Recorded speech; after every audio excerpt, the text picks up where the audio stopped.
দেখি যে হঠাৎ মানে খাট কাঁপতেছে, তো আমি ঘুম থেকে লাফ দিয়ে এই জায়গাটায় চলে এসেছি। তো এখানে আসলে যারা হচ্ছে উপরের তলে ছিল তারা আতঙ্কে দোতলা থেকে এখানে আমাদের দোতলার একটা ছাদ রয়েছে, ওখানে তারা লাফ দিতে যেয়ে আঘাত পেয়েছে এরকম। তো এরকম বিভিন্নজন আসলে লাফ দিতে যেয়ে বা আতঙ্কে একটু হতাহতের ঘটনা ঘটেছে আসলে। আমি একটু প্রশ্ন রাখতে চাই বা আচ্ছা, আমাদের বিল্ডিংটা একটু পুরনো, আমাদের হচ্ছে আগে থেকে একটু মানে উপরের থেকে পলেসটা খসে পড়ছিল এবং ভূমিকম্পের কারণে কিছু জায়গায় একটু ফাটল ধরেছে, যেমন আমাদের নিচতলার বাথরুমের ওখানে হালকা একটু ফাটল ধরেছে এবং নিচতলার ওই পাশে একটা ব্লকে একটু রুমের পাশে একটু ফাটল ধরেছে। তো এগুলো নিয়ে এখন সংস্কারের কাজ চলছে এবং গতকাল বুয়েটের প্রকৌশলী টিম এসে আমাদের হল এবং অন্যান্য আরও কিছু হল পর্যবেক্ষণ করে গেছে। ঠিকই চলছিল। এটা হচ্ছে যেহেতু আমি একটু আগেই বললাম যে কলেজটা খসে পড়ছিল, তো আমাদের হলের অবস্থা আগে থেকে একটু মানে খারাপ অবস্থায় ছিল। সো এটা ভূমিকম্পের আগেই শুরু হয়েছে। ভূমিকম্পটা আপনারা জানেন যে বাংলাদেশ আবহাওয়া অধিদপ্তর থেকে বলা হয়েছে ভূমিকম্প 5.7 মাত্রা ভূমিকম্প হয়েছে। তো ভূমিকম্পের সময় আমরা কিছুটা আতঙ্কিত হয়ে পড়েছিলাম। ভুবনের যে অবস্থা ছিল সেই বিবেচনায় আমরা একটু আতঙ্কিত হয়ে পড়েছিলাম।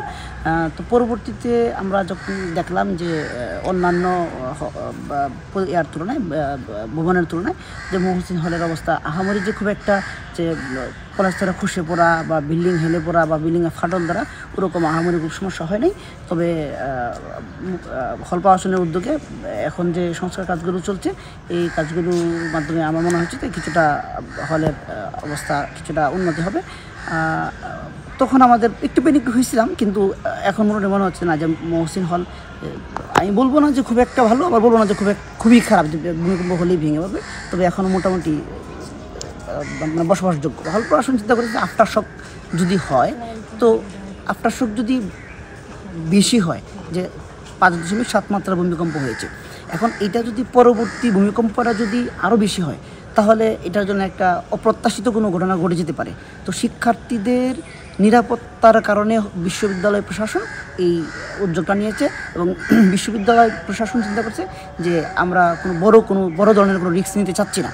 তো আগামী 15 দিনের মধ্যে, এবং অনেকে বলতেছে বা বিশেষজ্ঞরা বলতেছে আগামী 15 দিন বা খুব সন্নিকটেই একটা বড় ভূমিকম্প হতে পারে। সেই জন্য বিশ্ববিদ্যালয় প্রশাসন 15 দিনের জন্য একটা ছুটি দিয়েছে, যেন যদি 15 দিনের মধ্যেই যদি কোনো বড় ধরনের ভূমিকম্প হয় তাহলে যেন এই বড় ধরনের একটা ম্যাসাকার থেকে ঢাকা বিশ্ববিদ্যালয়ের শিক্ষার্থীরা রক্ষা পাবে এবং ঢাকা বিশ্ববিদ্যালয় প্রশাসন মানে এই প্যানিকের মধ্যে না পড়ে বা এই বিপর্যস্ততার মধ্যে না পড়ে, যে তারা একটা ভূমিকম্প হওয়ার পরেও শিক্ষার্থীদের কেন হলে রাখলো।